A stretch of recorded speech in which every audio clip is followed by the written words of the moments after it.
Good evening from the News Radio, 1120 AM and 93.7 FM, KPNW Studios. I am Gunter, and we're going to take a look at the news tonight, brought to you by Dr. Michael Bratland of Chris Dental, where he reminds you that after you've enjoyed your Thanksgiving meal, floss! Just floss! All right, here's a look at the stories that we're following on this fine Thanksgiving Day, and hopefully you are having a wonderful Thanksgiving Day.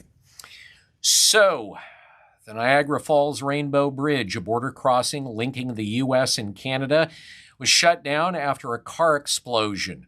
It happened on Wednesday, a car coming from Canada into the U.S. Now, the FBI Buffalo field office has been investigating that explosion on the Rainbow Bridge, of course, a border crossing between the U.S. and Canada in the Niagara Falls area. And what law enforcement sources are saying is an attempted terror attack. They say that 2 people in the car died.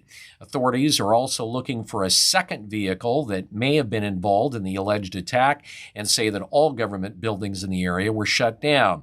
The Buffalo International Airport said that the Niagara Frontier Transportation Authority is increasing their security system-wide, and that cars going into the Buffalo airport are undergoing security checks, and travelers can expect additional screenings. New York Governor Kathy Hochul says that she was briefed on the incident and that the New York police are working with the FBI's Joint Terrorism Task Force, monitoring all points of entry to New York. Now, the Rainbow Bridge is one of 4 border crossings connecting Ontario to western New York. The others, Lewiston, Whirlpool, and Peace Bridge. And on Wednesday, all 4 of those crossings were closed. A legal advocacy group and 2 Oregon attorneys have issued a letter to Oregon's Secretary of State to bar former President Donald Trump from appearing on any future Oregon election ballots for federal office. The Free Speech for People organization sent a letter to the Secretary of State, Lavon Griffin-Vilade, to issue a rule that Trump is constitutionally ineligible to appear on any future Oregon ballot under Section 3 of the 14th Amendment. Now, that section disqualifies anyone who's taken an oath of office to defend the Constitution and then engages in insurrection or rebellion against the United States. Just so you know, there was a similar attempt using pretty much the same verbiage to take Trump off the ballot in Colorado using the 14th Amendment, and it failed. Well, a lot of gun owners in Oregon are breathing a sigh of relief, at least for the moment. A voter-approved Oregon gun control law violates the Oregon Constitution, according to a judge, and it continues to block it from taking an effect and casts fresh doubt over the future of that embattled measure. The law, which is the toughest in the nation, was among the first gun restrictions to be passed after a major U.S. Supreme Court ruling last year changed the guidance that judges are expected to follow when considering Second Amendment cases. The decision was handed down by Circuit Court Judge Robert Raccio, the presiding judge in Harney County. The law requires people to undergo a criminal background check and complete a gun safety training course with range training in order to obtain a permit to buy a firearm. So, how are you supposed to complete gun range training when you don't have a permit to buy a gun if you don't already have one? That's problematic. Of course, it also bans standard capacity magazines. Measure 114 has been tied up in state and federal courts since it was narrowly approved by voters in November. The state trial stemmed from a lawsuit filed by gun owners claiming the law violated their right to bear arms under the Oregon Constitution. The defendants were Oregon officials like Democratic Governor Tina Kotek, Attorney General Ellen Rosenblum, and also State Police Superintendent Casey Cotting. They can appeal, of course, to the Oregon Court of Appeals, and ultimately it could go to the Oregon Supreme Court. Note, I said they could appeal it. Well, actually, they are going to appeal it. Ellen Rosenblum already said They're appealing it. This decision is likely the first opening salvo of multiple rounds of litigation. Get it? That, according to Norman Williams, a constitutional law professor at Willamette University. During an appeals process, it's likely that the injunction freezing the law is going to remain in place.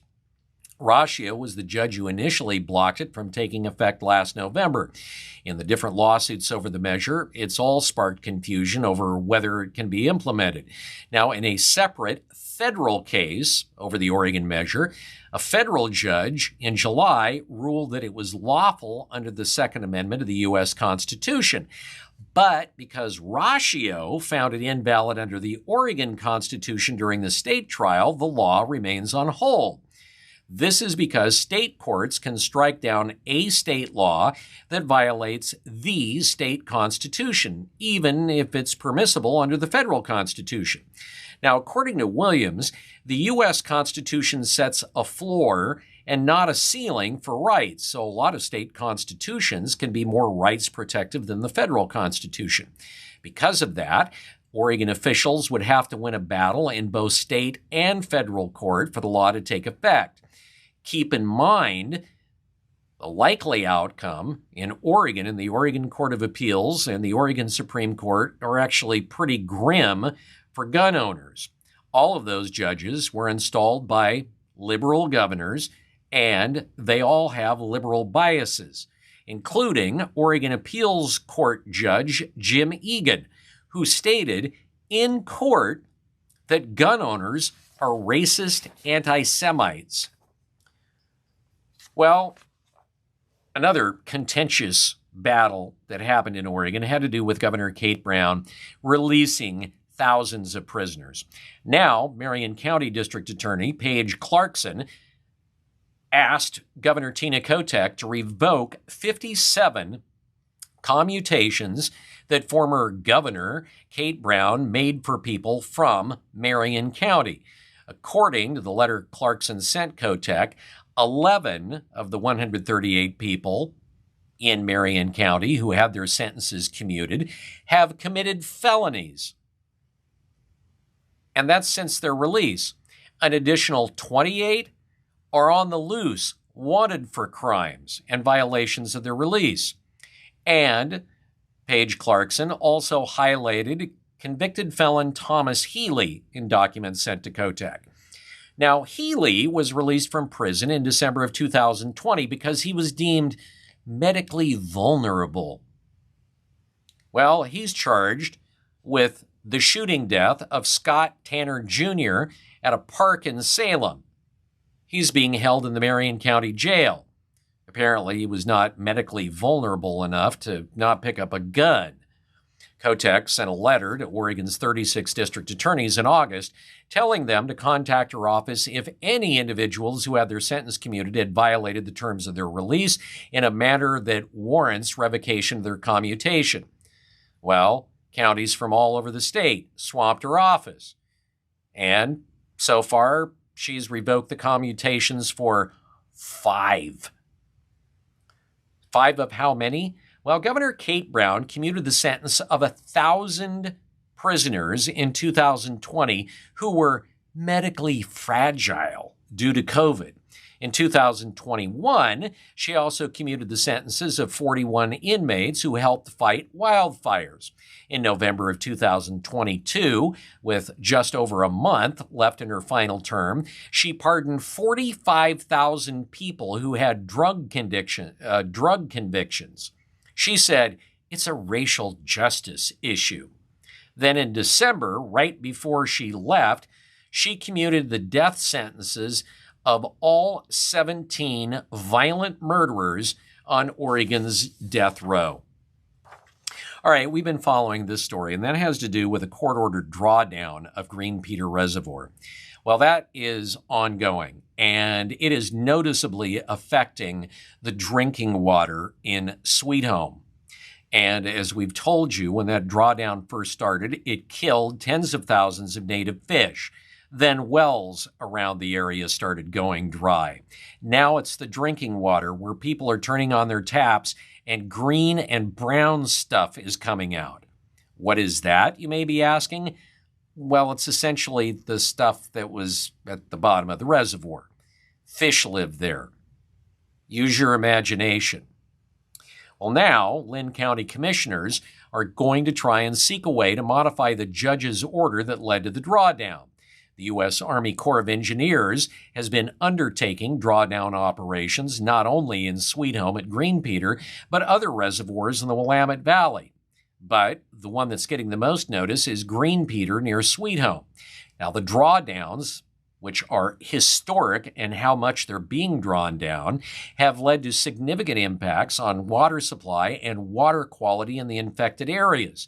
Now, because of the sludge that's being sucked up into the system, those who are in water treatment have had to add extra chemicals and chlorine to it, to the point where it's causing people's eyes to burn, and some people are complaining that it's making their pets sick when they drink it, and other people are complaining that the fumes are so strong they have to open up their houses to air them out. And Sweet Home residents are, well, reasonably furious about it. And many of them are saying we've got no choice but to go out and buy bottled water. So radical environmentalist groups brought the suit, and they are Northwest Environmental Defense Center, Wild Earth Guardians, and Native Fish Society. U.S. District Judge Marco Hernandez was the one that issued the injunction demanding and requiring the Corps conduct a deep drawdown of Foster Dam on the South Fork of the Santiam River. And in June, the Army Corps of Engineers started rapidly drawing down Lookout Point and Green Peter reservoirs to historically low levels. Now, Linn County commissioners decided to seek legal action following water quality information sessions in Sweet Home. That happened earlier this week. At the meeting, and this should just make everybody shiver, the U.S. Army Corps of Engineers told people in Sweet Home that now they were testing the water for heavy metals like mercury. Okay, this is the stuff that they're trying to filter out of the water. They say the results won't likely be, though, until mid-December. Linn County Commissioners Roger Nyquist, Sherry Springer, and Will Tucker unanimously agreed on Tuesday that the county would take legal action to modify U.S. District Court Judge Marco Hernandez's orders that led to the drawdown. The commissioners say they're concerned about all of the effects of the drawdowns, what it's having on fish, what it's having on wildlife, local communities, habitats that are being destroyed, drinking water that is questionable at best, dry wells, communities that relied on tourism around the reservoirs that may face negative impacts. And by the way, you may be asking right now, I'm not familiar with this story. What did they go to court to do? Well, the issue was, it has to be drawn down to save salmon so they don't go through turbines.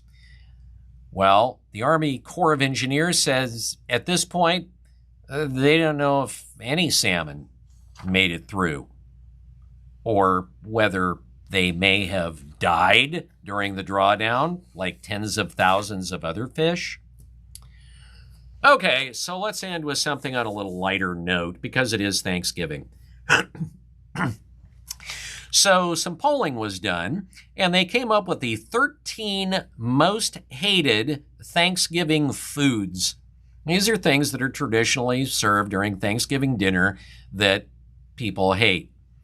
The majority of people, well, at least the most people, 31%, and this comes in at number 1, cranberry sauce. It's the most hated. Followed by sweet potatoes or yams at number 2, green bean casserole. 28% said, no, that stuff sucks. Surprisingly, coming in at number 4, turkey. Over 27% said, I hate turkey. Coming in at number 5, stuffing. Number 6, ham. Come on, ham? 25% said ham. Then you have at number 7, coleslaw, followed by pumpkin pie, communist, mashed potatoes, then mac and cheese, carrots, Apple pie comes in at number 12. And I guess you could say this is the most liked Thanksgiving food because it's the one that is least liked, that's lowest on the list. Corn at number 13. So I did a little more research to find out if we could figure out by state what the most hated foods are. And I mentioned that turkey came in at number 4. Well, 3 states said that turkey is the most hated Thanksgiving food. So for those states, turkey is the most hated, and that would be in Maine, Idaho, and yes, Oregon. Yes, Oregon, turkey is the most hated Thanksgiving food. And probably the reason for that is nobody's figured out a way to baste them with fentanyl. When they come up with that, turkey's going to be way down on the list.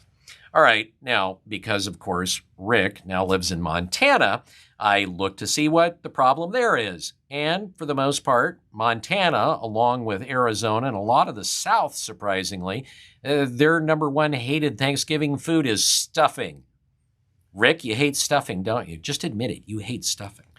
Then, when it comes to cranberry sauce, it's the most populous states that hate them.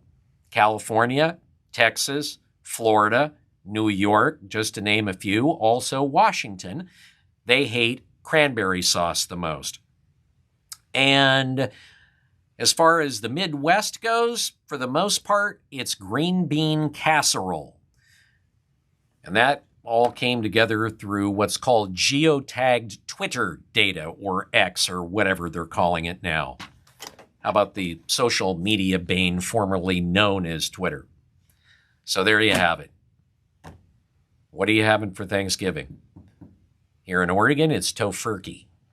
All right, this look at the news brought to you by Dr. Michael Bratland of Chris Dental, where he reminds you, floss. You just need to floss. Floss after Thanksgiving, just floss. Okay? Brush first, but floss. All right, Rick, time for you to roll out some sort of version of Thanksgiving reel.